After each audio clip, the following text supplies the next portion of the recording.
Ang bisita iglesia o pagdalaw sa simbahan ay isang matandang kaugaliang Katoliko ng pagdalaw sa 7 simbahan sa gabi ng Huwebes Santo tuwing panahon ng Kwaresma. Sa Huwebes Santo ng mahal na araw, kasunod ng misa ng hapunan ng Panginoon, ipinuprosesyon ang banal na sakramento patungo at sa altar na pinaglalagakan ng sakramento para sa pagpapipintuho nito.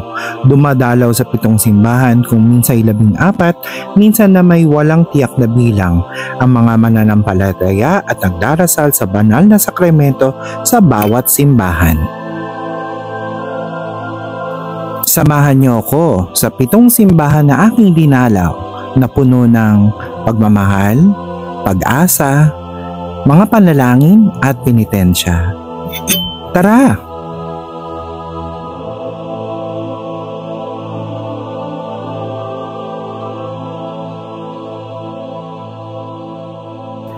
Ang tradisyon ng bisita iglesia tuwing Huwebes Santo ay malamang na nagsimula sa Roma dahil dumadalaw sa 7 basilika ang mga naglalakbay bilang kanilang penitensya.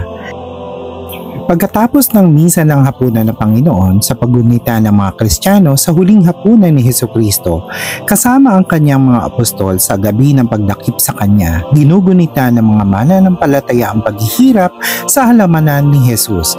Pagkatapos din ng misa, tinatakluban ng pangunahing mga altar sa tagiliran, lahat naman ng mga krus ay tinatanggal, kung hindi kaya'y tinatakluban din.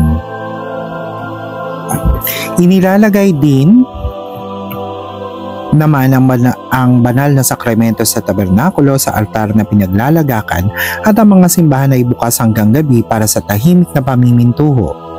Tugon ito sa kahilingan ni Jesus sa kanyang mga apostol habang sila'y nasa hardin, gaya ng naitala sa Mateo 26 verse 40, "Talabak hindi kayo makapagpuyat na kasama ko kahit 1 oras man lang?" Sa mga nagbibisita iglesia, pagkatapos nila dumalo ng misa ng hapunan ng Panginoon, nagtutungo sila sa mga kalapit na simbahan upang magdasal sa banal na sakramento. Madalas itong magawa sa kalungsuran kung saan magkakalapit ang mga simbahan na siyang nagpapadali sa paglalakbay. Wala namang itinakdang dasal ang simbahang Katolika bukod sa panalangin para sa Santo Papa at pagsambit ng Ama Namin, Aba, Ginoong Maria at luwalhati sa Ama. Gayunman, dinarasal din ng mga nagbibisita iglesia ang daan ng krus. Samahan niyo ako sa 7 simbahan na aking pinuntahan.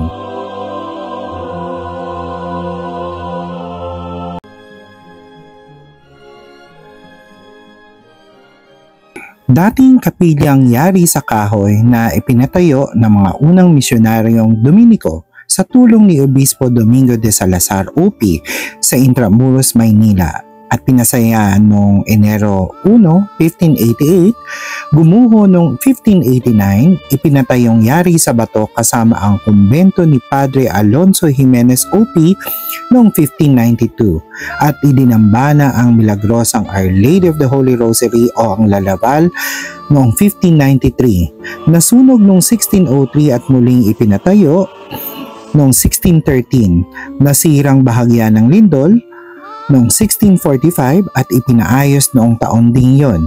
Muling nasira ng lindol noong 1863 at ipinagawang may kahangahangang neo-Gothic ni Arkitekto Felix Rojas noong 1867.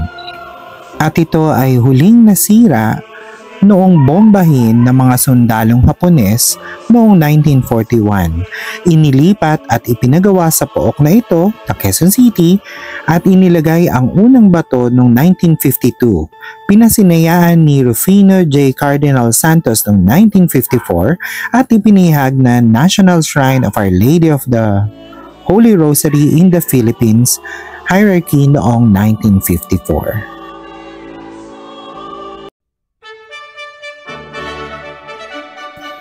Ang pambansang dambana ng Santo Rosario ng La Naval de Manila. Maliban sa napakagandang arkitekto ng simbahan at ang century-old na imahe ng La Gran Señora, nakatago din dito sa kumbento ng simbahan ang ilan sa mga ivory na ulo ng mga santo na nakaligtas noong ikalawang digmaang pandaigdig. Kasama dito ang ulo ni Santo Domingo, San Vicente Ferrer, Santa Catalina de Ricci, Santa Agnes de Montepulciano at San Antoninus de Florencia na kung saan inilalabas nila tuwing October Fiesta. Maliban dito ay ang mga alahas ng La Gran Señora na binigay ng mga mananampalataya kasama na ang adornadong korona, sinag at baston de mando. Kasama din ang mga kasuotan niya na gawa sa pilak at gintong sinulid na may palamuting mga perlas at iba pang hiyas. Ganon din ang pipe organ na halos isang siglo na ang tanda. Sa loob ng complex makikita din ang Museo de Santo Domingo at ang Columbario. Samahan niyo akong magnilay-nilay at magdasal habang ako ay naglalakad paikot sa courtyard ng La Naval de Manila.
Makapangyarihang Ama, palakasin mo kaming malampasan ang mga pagsubok na bumabalot sa amin. Umaasa kami na habang lumalago kami sa iyong pag-ibig, maging instrumento rin kami ng ganoon ding pagmamahal sa iba, lalo na sa mga nasa kadiliman. Amen.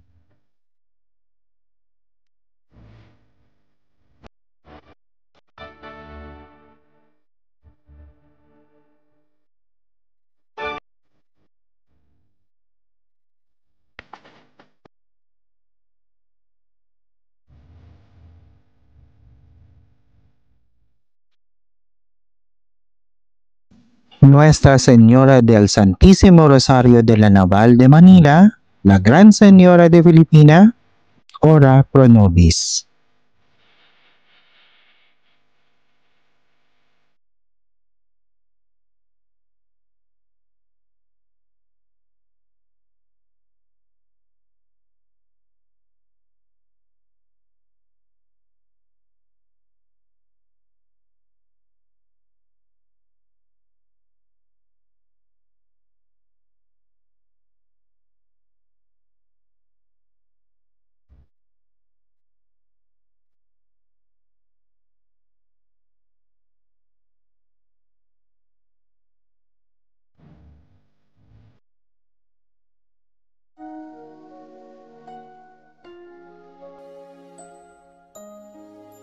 Ang orihinal na simbahan ay matatagpuan sa Intramuros, Manila.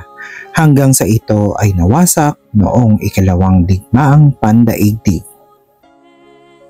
Ito ay unang itinayo sa unang bahay ng mga Kaputsino sa General Luna Street sa Intramuros, Maynila na binuksan sa publiko noong Mayo 8, 1892.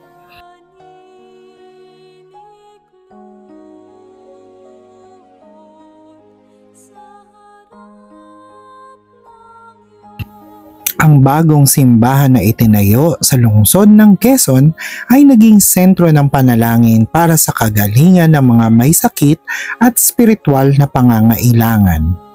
Bago ito mailipat, ang lumang simbahan ng Lourdes sa Intramuros ay may isang mapait na nakaraan sa panahon ng digmaan dahil marami sa mga Kaputsinong pari ang minasakir ng mga Hapon.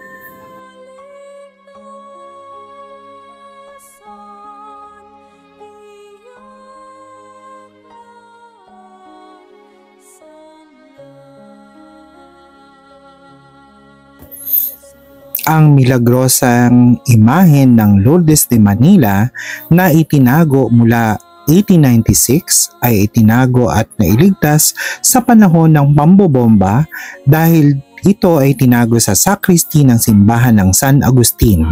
Nakuha lang ito noong dinalikan ng mga kababaihan na nagdala sa simbahan isang linggo makaraan nang sila ay pinakawalan. Ang kasalukuyang simbahan ay natapos at pinasinayaan noong 1951. Ang inyong nakikita ay ang unang imahe ng Birhen ng Lourdes na idinonate o itinalaga sa simbahan ng Lourdes sa May Intramuros noon, ang Besapié.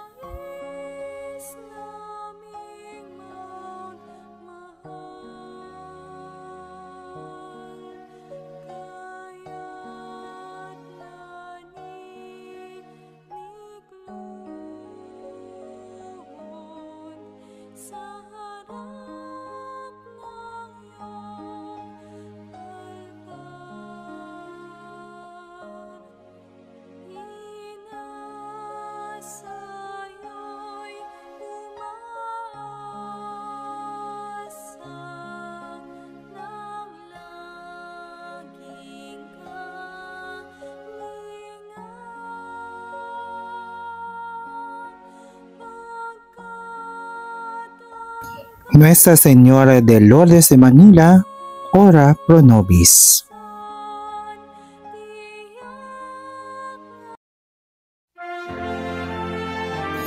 Ang Basilica Menore at pambansang dambana ng San Lorenzo Ruiz ay itinatag ng mga Dominica noong 1596. Sa simula ay inialay kay San Gabriel ang Arkanghel na maging patron ng Binondo.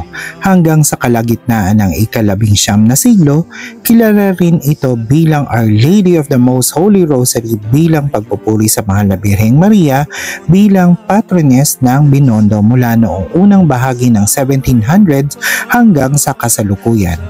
Ang simbahan ang naging sentro ng nooy bagong likhang arabal o nayo ng Binondo na nilikha ni dating Gobernador General Luis Perez Dasmariñas bilang regalo para sa mga sangli o inchik ng parian at baybay, ang kasalukuyang tondo na nagbabalik loob sa Kristyanismo. Dito rin hinubog ng Filipino proto-martyr na si Lorenzo Ruiz ang kanyang pananampalatayang Kristiyano nung magtrabaho siya bilang altar server, sakristan at eskribano bago ang kanyang nakamamatay na paglalakbay at kamatayan sa Japan noong September 28, 1637. Nuestra Señora del Santísimo Rosario, Santo Cristo de Longos at San Lorenzo Ruiz, ora pro nobis.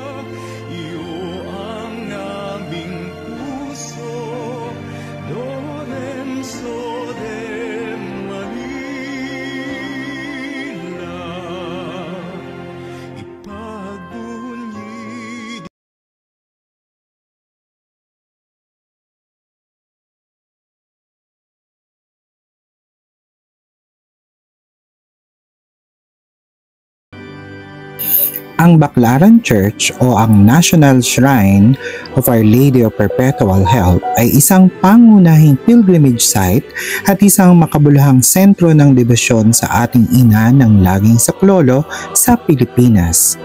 Matatagpuan sa Baclaran, Parañaque City, Metro Manila, ang simbahan ay nasa ilalim ng pangangalaga ng Congregation of the Most Holy Redeemer Redemptorist.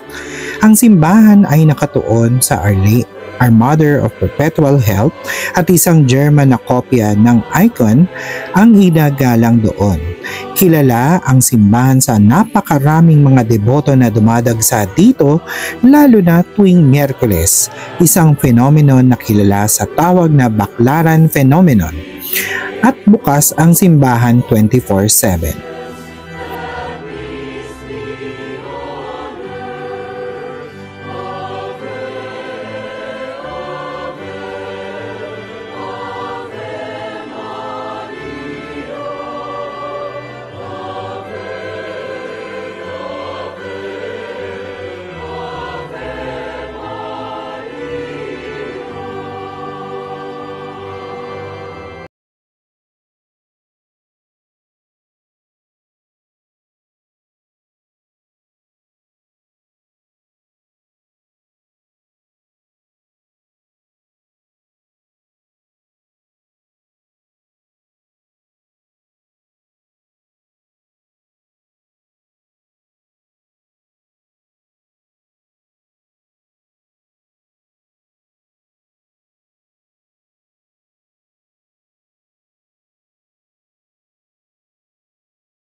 ang pambansang dambana at parokya ng Our Lady of Loreto na karaniwang kilala bilang Sampaloc Church o Loreto Church ay isang simbahang Romano-Katoliko na matatagpuan sa kahabaan ng Figueres Street, dating Bustillos, sa distrito ng Sampaloc sa lungsod ng Maynila. Ito ay nasa ilalim ng jurisdiksyon ng Archdiocese of Manila.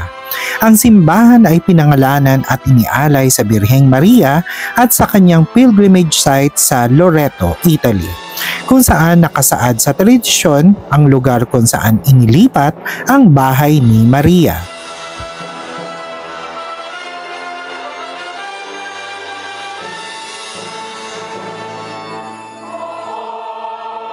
Ang lugar ay binigay sa Franciscans noong 1613 ni Pedro de Chavez, ang unang kapilya na itinayo bilang parangal sa ating mahal na ina ng Loreto noong 1680 at nasunog sa panahon ng pag-aalsa ng mga Chino noong 1639. Ang pangalawang kapilya na itinayo sa ilalim ng pangangasiwa ni Andres de Puertoliano OFM ay kasalukuyang simbahan na itinayo noong 1666 sa ilalim ng direksyon ni Francisco de Santa Catalina OFM na nauugnay sa kumbento ng Sampaloc. Doon, nagsimula mula noong 1692 hanggang 1808.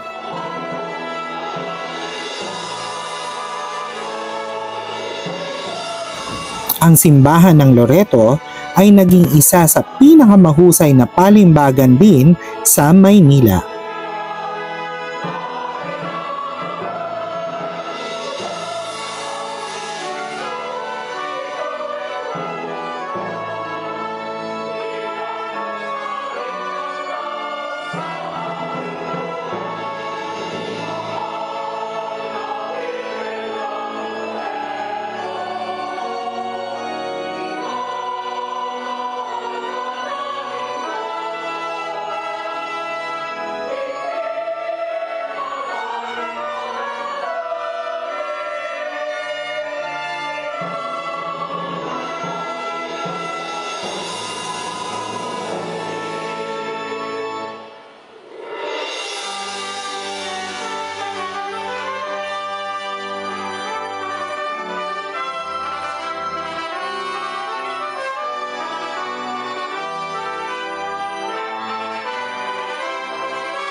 My countrymen, as of the 21st of this month, I signed Proclamation number 1081, placing the entire Philippines under martial law.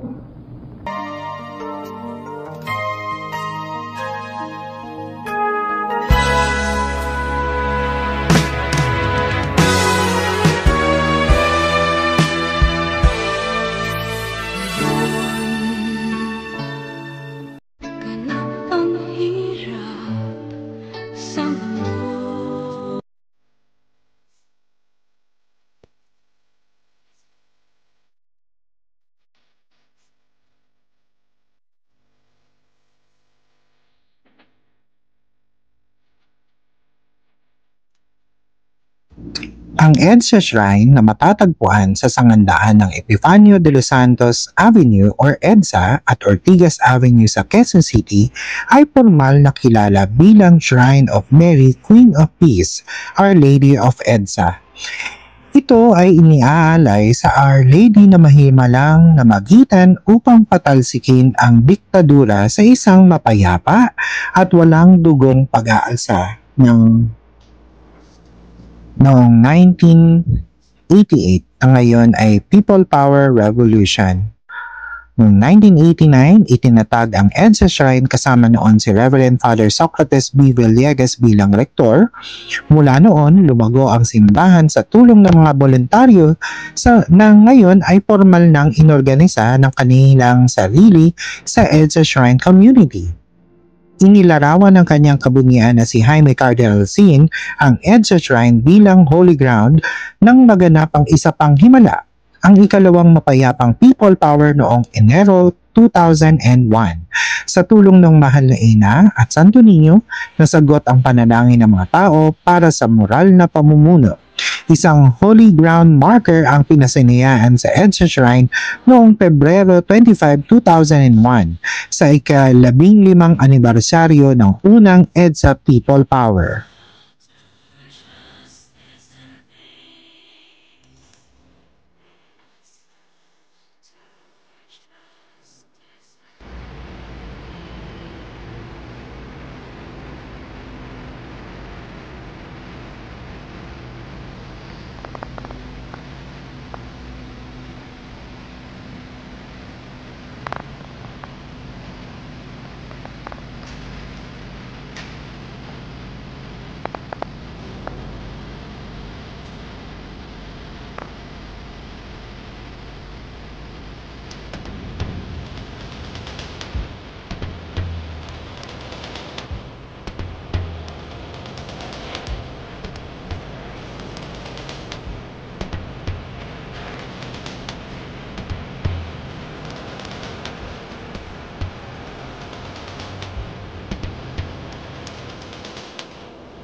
Ang pandaigdigang dambana ng Birhen ng Kapayapaan at Mabuting Paglalakbay o ang International Shrine of Our Lady of Peace and Good Voyage, karaniwang kilala bilang Antipolo Cathedral at alternatibong kilala bilang Immaculate Conception Parish.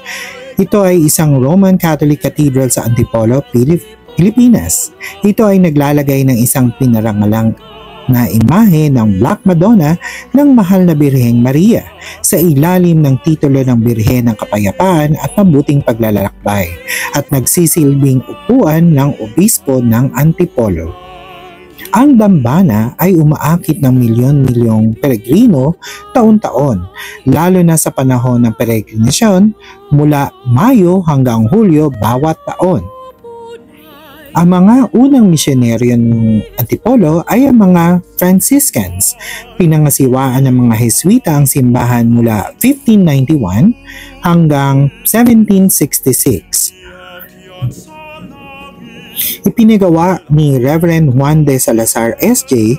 ang simbahan hayenda na para sa Nuestra Señora de la Paz y Buen Viaje noong 1632.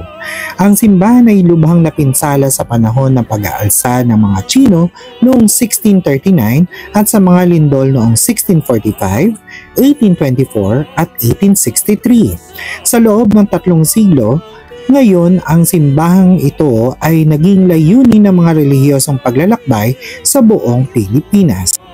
Inaprobahan ng Holy See's Dicastery for Evangelization noong Hunyo 18, 2022 ang utos ng Santo Papa na nagtataas sa katedral bilang isang internasyonal na dambana ay natanggap noong March 13, 2023 at nagkabisa noong March 25. Kasabay ng pista ng pagpapahayag or Annunciation.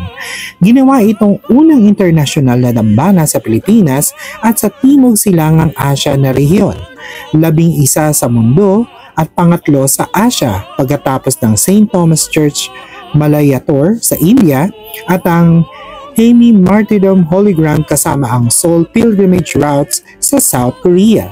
Ito rin ang unang Marian International Shrine sa Asia. Ang solemneng deklarasyon ng dambana ay naganap noong Enero 26, 2024, 6 na buwan sa likod ng orihinal nitong plano pagsapit ng Hulyo 2023. Isang Thanksgiving Mass or Misa de Gracia ang ginanap noong Pebrero 26, 2024, eksaktong isang buwan pagkatapos ng solemneng deklarasyon na pinanganahan ng Pro-Prefect ng Dicastery for Evangelization, Archbishop Salvatore Rino Fisichella. Noong araw ding iyon, natanggap ng dambana ang gintong rosas mula kay Pope Francis. Kaya ito ang unang simbahang sa Pilipinas at Asia na tumanggap.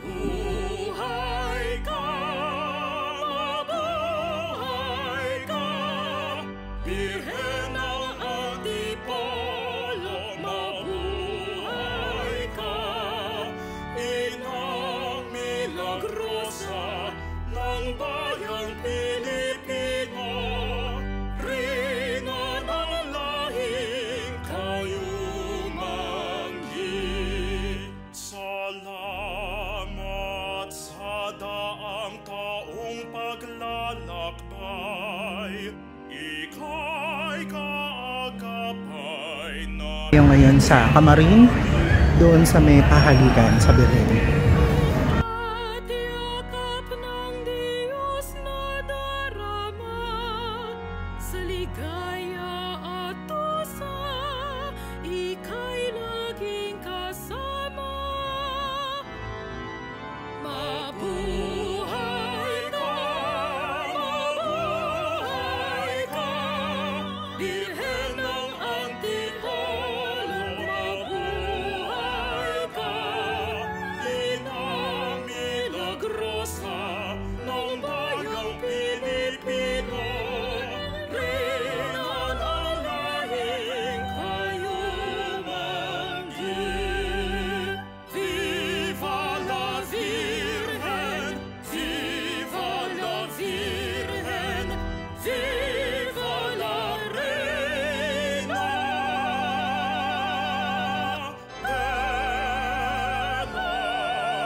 Jesus, sa daan ng kaligtasan, aakayin sa Kanya.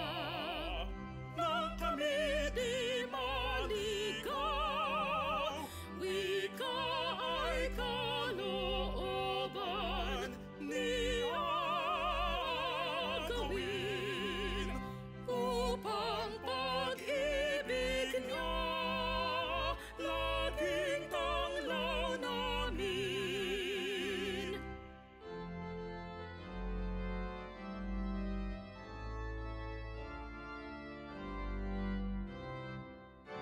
Mabuhay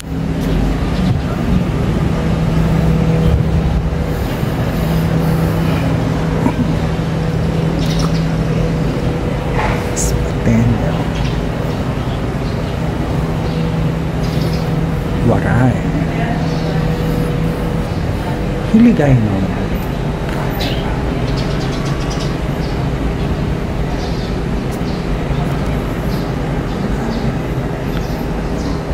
Ilocano. Kapampangan. English. Latin. Ave Maria, gratia plena, Dominicus tecum, benedicta tu in et benedictus fructus ventris tui, Iesus. Sancta Maria, Mater Dei, ora pro nobis peccatoribus nunc et in hora mortis nostre. Amen.